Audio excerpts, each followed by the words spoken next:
Hello everyone, I'm Bikeman Jr. and this is part one of probably many videos about this tandem bike restoration. Last night, I rebuilt the front wheel, which means I pretty much took it all apart, cleaned the bearings, put fresh grease in, and put it back together. Today, we're going to be fixing the headset because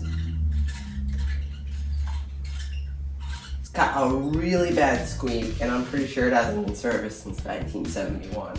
We're going to take the stem off, the fork out, dump the bearings out, clean the bearings, repack the bearings, put everything back together. Hopefully not lose any parts. Get the stem out. So how we free the stem is we loosen this top bolt, smack it to release the wedge, and then the stem just comes out. So hopefully it's not seized. It's in super duper tight. Likely over tightened. So what are we gonna do? Squirt WD-40 at it. Looks like there's a lot of rust and corrosion around the nut. That could free it up. I'm already seeing the corrosion breaking up. Now let's see if we can get it out. It wants to. You can feel it. Right, when in doubt, read the textbook. So it's not stuck, it's just on really tight. Let's try that. Throw more leverage. There it goes! Victory!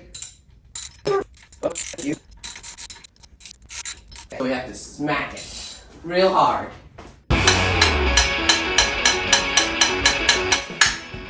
Yes! Just one clunk. It's good for us, the wedge is free.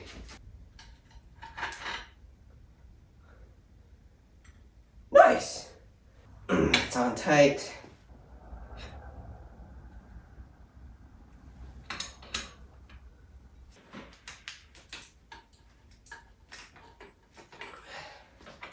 Alright, it is several hours later, and my dad, he got the lock nut out, well, loose.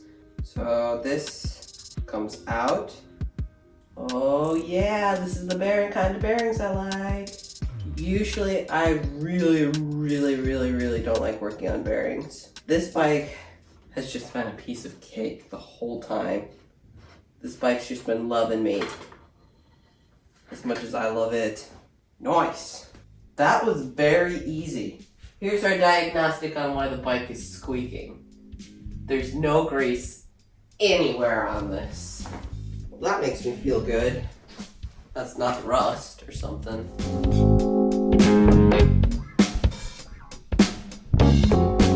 Alright. Pro tip. Whenever you're cleaning old bearings, great thing to use, WD-40 or degreaser. I like using WD-40 because it just gets all in there and breaks it down.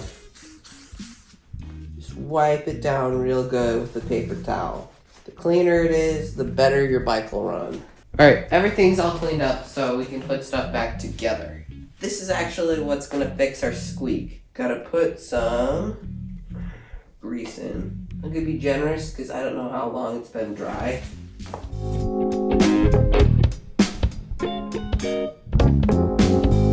Okay, that's the top taken care of. I'm gonna do something really gross.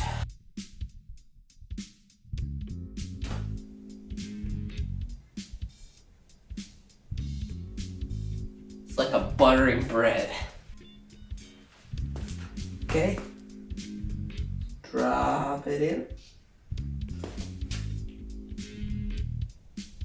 Bearings are in. Now I can put the fork in. Alright, so what the grease kind of helps me a little bit because it holds the bearings in. So just gotta be careful not to push them out at the top. Boom, that's how it's done, son.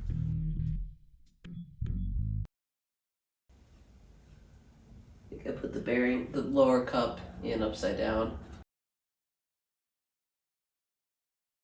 Alright, I put the top cup in wrong too. Doesn't squeak anymore. Feels really smooth. So the reason it's not spinning freely like before, just because it hasn't been broken in. You need to put a few. After about 10 miles, these things run a lot smoother.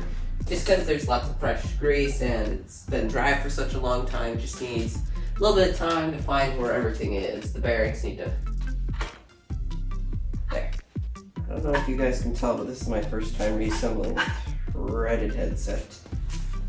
I'm much more accustomed to threadless. Alright, pulling it out again.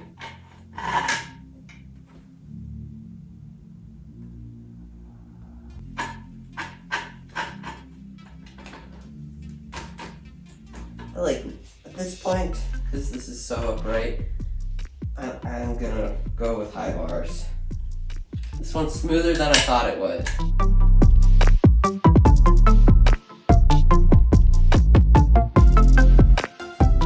As you can tell, I didn't even try to get it right. I think I'll file the brake pads just so they get more bite up front. Put the front wheel on. We'll put the front fender on too. Let's cut to a time lapse because this could take a while.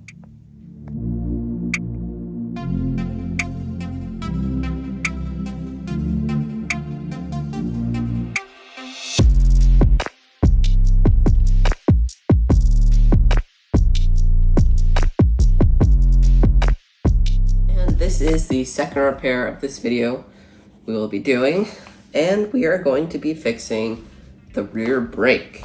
Now, this is a very interesting kind of brake because it has like the design of a coaster brake, but with the ability to run multiple gears and pedal backwards. And so for some reason, could just be old pads, this is not working well.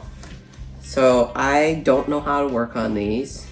I only know how they work and when they were popular. So I'm just gonna be taking things off and hoping something opens it up. So let's start by relieving the bolts that hold the wheel to the bike. So now we got through that lock nut. There it goes. There we go. So that's the lock nut thingy. There we go. Now that released the drum brake assembly.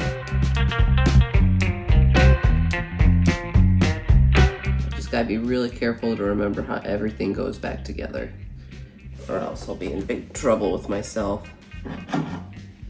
Oh wow, this is so cool. So the way this works, it's similar to like drum brakes on a car. So when I push in this lever, this is where the cable gets connected. I push it in and it stretches the brakes outward. It doesn't look like anything super wrong with it. I think it's just really dirty and we need to scuff the surfaces because it's sat for 4 years and who knows what it was like before that. Okay, I'm back with paper towels. So let's clean it up. You know, this is just from one side of the brake pad. That could likely be our problem.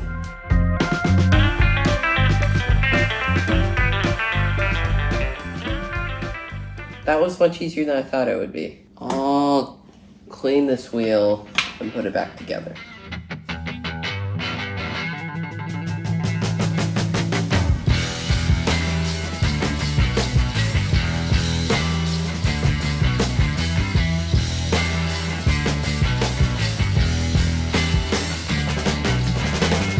What I'm using to clean this wheel is 1/3 water, 1/3 vinegar, and about 3 pumps of dish soap.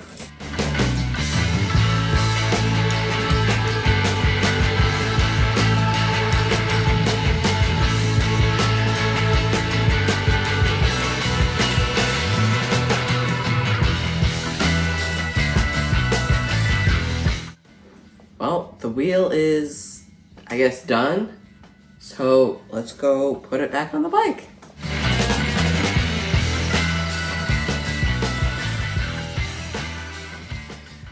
Thank you for watching. I hope you enjoyed part 1 of this tandem bike restoration. And now, because of our work,